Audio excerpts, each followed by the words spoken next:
Selamat pagi, selamat Natal, dan damai sejahtera Natal menyertai kita semuanya. Pada pagi hari ini saya akan bacakan di dalam kitab Matius pasal yang pertama, ayat yang ke-23, demikian bunyi firman Tuhan. Sesungguhnya anak darah itu akan mengandung dan melahirkan seorang anak laki-laki, dan mereka akan menamakan dia Immanuel, yang berarti Allah menyertai kita. Saudaraku sekalian, pada Natal selalu kita ingat tentang kelahiran Yesus dari anak darah perawan Maria, dan disebut Yesus di dalam ayat yang ke-21 yang berarti penyelamat. Demikian juga disebut Immanuel yang berarti Allah menyertai kita. Melalui kitab Yohanes pasal yang pertama ayat yang pertama dikatakan bahwa pada mulanya adalah firman, dan firman itu bersama-sama dengan Allah, dan firman itu adalah Allah. Dan kemudian ayat 14 mengatakan, dan firman itu telah menjadi manusia dan berkemah dan diam di antara kita. Yesus adalah Allah yang telah menjadi manusia. Itulah yang dikatakan Immanuel. Demikian juga di dalam kehidupan kita, seringkali kita mengatakan Tuhan beserta kita, yang kita katakan Immanuel. Bagaimana kalau hidup itu disertai oleh Tuhan?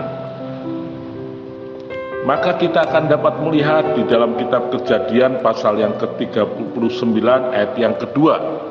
Tetapi Tuhan menyertai Yusuf, sehingga ia menjadi orang yang selalu berhasil dalam pekerjaannya. Maka tinggallah ia di rumah tuannya orang Mesir itu.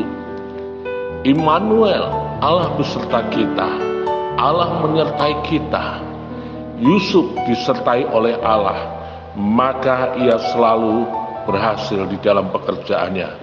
Demikian juga kalau hidup kita disertai oleh Tuhan, Tuhan akan membuat perjalananmu berhasil dan beruntung.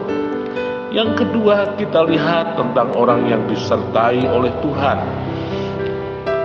Yesaya pasal 45 ayat yang pertama dikatakan, beginilah firman Tuhan, inilah firmanku kepada orang yang kuurapi, kepada Kores yang tangan kanannya kupegang, supaya aku menundukkan bangsa-bangsa di depannya dan melucuti raja-raja, supaya aku membuka pintu, dan seterusnya. Saudaraku sekalian, kita lihat bagaimana Kores, seorang raja dari Medi Parsi yang dipakai oleh Allah untuk mengalahkan orang atau kerajaan Babel. Dan setelah Babel dikalahkan, maka Kores sebagai seorang raja Medi Parsi dikatakan bahwa dia membawa atau memerintahkan orang-orang Israel yang ada di dalam pembuangan untuk pulang ke negerinya. Saudara-saudaraku sekalian, jadi Kores diurapi oleh Tuhan. Kores tangannya dipegang oleh Tuhan untuk melaksanakan rencana Tuhan, menyelamatkan umat Allah.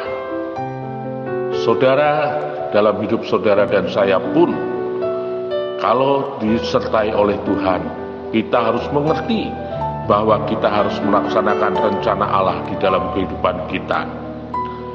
Yang ketiga, di dalam Yesaya pasal yang ke-61 mengatakan, Roh Tuhan Allah ada padaku, oleh karena Tuhan telah mengurapi aku.